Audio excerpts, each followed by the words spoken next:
Hi, I'm Matt Hardy. In 2017, I was diagnosed with a form of irritable bowel disease called Crohn's disease.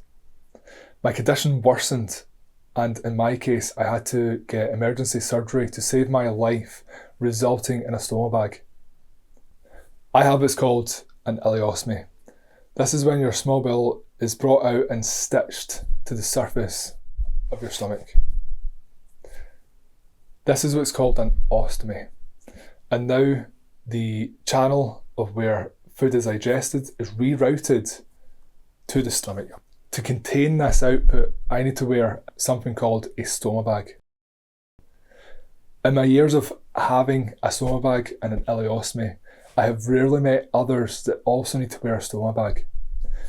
Myself and the filming crew made it our mission to go out there and find others who, like myself, wear stomas and give them a platform for them to share a little bit of their story.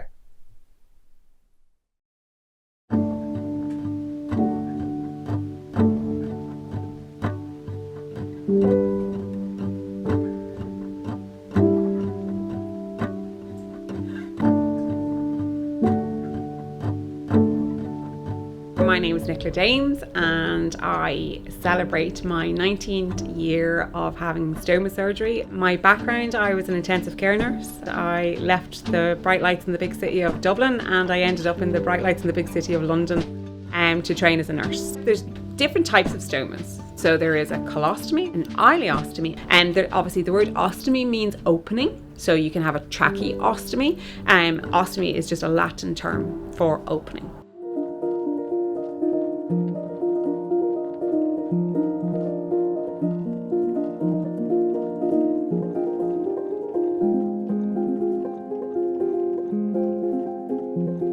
Hi, I'm Anna. I'm 25 years old. I'm originally from a little town near Liverpool and I moved up to Glasgow for university and I'm a midwife up here now.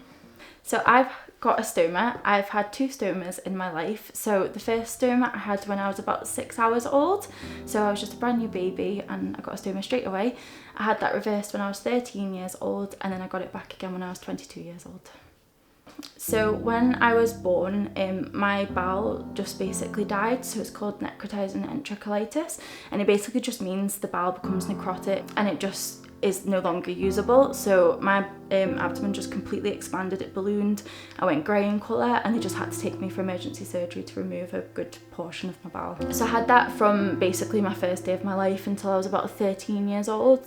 Getting a reversal was really exciting. The first thing I did was, when I was lying down, I was like, great, let's just make sure it's not there anymore.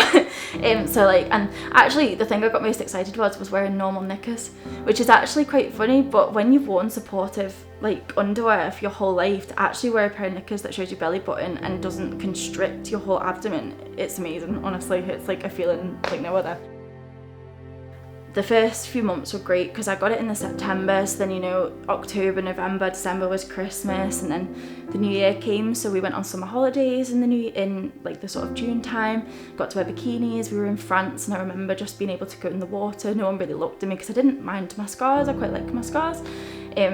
And then it kind of started to go a bit backwards from there. I started realising the pain was too much. So then school became really difficult. I was missing a lot of days at school, or I'd be going home for the afternoon. Within the first year, really, that I just wanted to then get my stoma back. But it took me 10 years to get someone to agree to do it.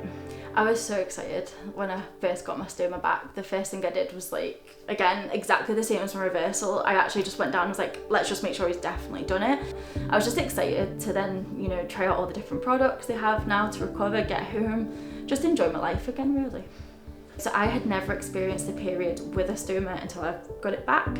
But I think people don't really consider that girls have so much else going on in their bodies that then to add a stoma on top of it, it's a lot. Every month we kind of go through this period cycle and we take on the symptoms that come with it. So I've been with my partner before I had my surgery anyway. And I always knew because I wanted one, that even if someone disagreed to stay with me because of it, I'd be happy for them to leave, because I'm worth more than that. I'm worth more than someone saying, oh, you've got a stoma, I'm not staying with you anymore. But it has its funny moments. I've had a bag burst before during sex, which was quite funny, but Chris is great. He doesn't mind at all. I can see how some people would find it really daunting, but personally it hasn't affected me at all. So recently me and my partner just got engaged and we're planning a wedding this year, so it's all exciting.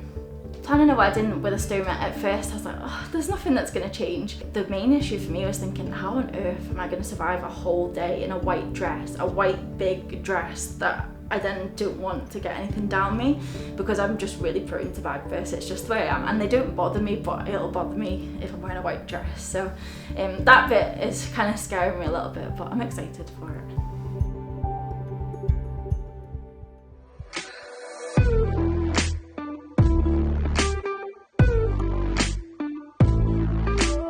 My name's Brandon Duffy. I've been training since I was maybe about 19. I actually used to be a personal trainer. I was doing that for just under a year at the time. I just finished college and was like, I want to go teach people how to lift because I love it now. And yeah, I was in there for a while, and I'd love to get back into it once my schedule kind of clears up a bit.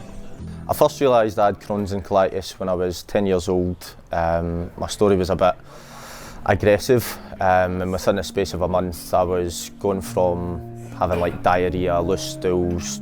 My parents were stressed. I mean, my mum has been my guardian angel my full life. I wouldn't be here if it wasn't for my mum. My mum was actually took a stool sample into the doctors, and it was nothing but blood, and they were convinced that it was actually a blood sample rather than a stool sample. So if she didn't fight for me, I probably wouldn't be here. I felt pretty shit about getting a stoma. I had a bit of a rough time. I was just getting into high school, so everything was about personal image. You don't want to be bullied, you don't want to be picked on. Like with a stoma, it is something that's there. So in a vanity sort of way, you don't want that. You don't want to be different. I was just so obsessed about getting rid of it that it consumed me. And the things that I was used to hearing was like, oh, that's disgusting, or oh, that's different. It's just, you know what it's like as kids, and the kids can be quite harsh, especially to things that they don't understand. The surgeries ended up leading to me having a permanent ileostomy at the age of 18 years old. I had a bit of a time trying to convince myself, and then I finally did it. It's the best thing I've ever done in my entire life. There's not much that a stoma kind of has an impact on. Physically, nothing at all really. I need to be careful with like ab exercises, core things. You do a lot of things to kind of strengthen that up at the time. You need to be careful with more foods, like nuts. They kind of tell you to stay away from those.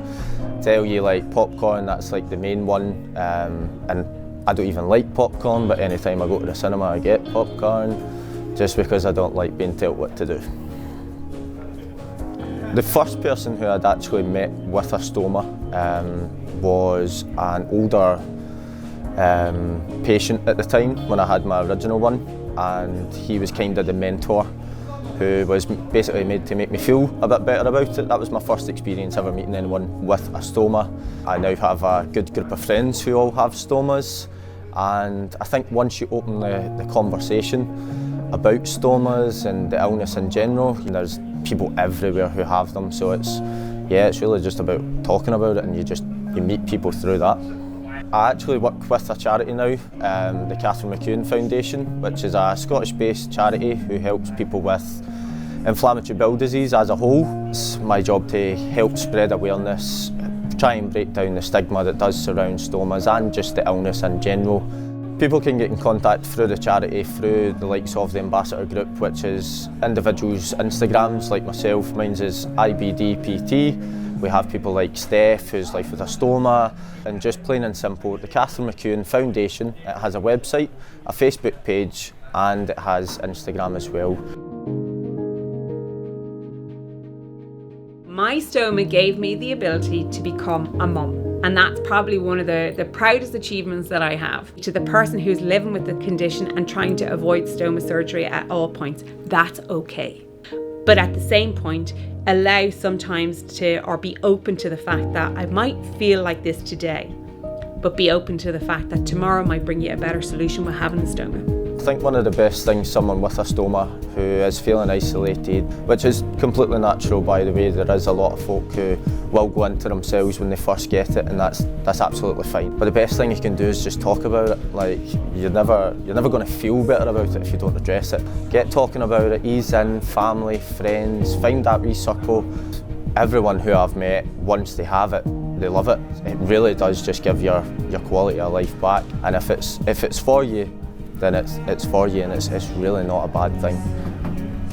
So if you've got a stoma surgery upcoming, or if it's maybe something you're looking at in the future, don't be scared. It's really easy to get scared and anxious, and you will be anxious to get your surgery, but there's a whole new life out there for you, especially if you're suffering from symptoms. Don't be scared. Go through the motions, go through all of your emotions that you've got, go through all the pain you've got, just accept absolutely everything that comes to you, because it's all completely valid and your feelings are totally valid, but there's a whole nother life waiting for you.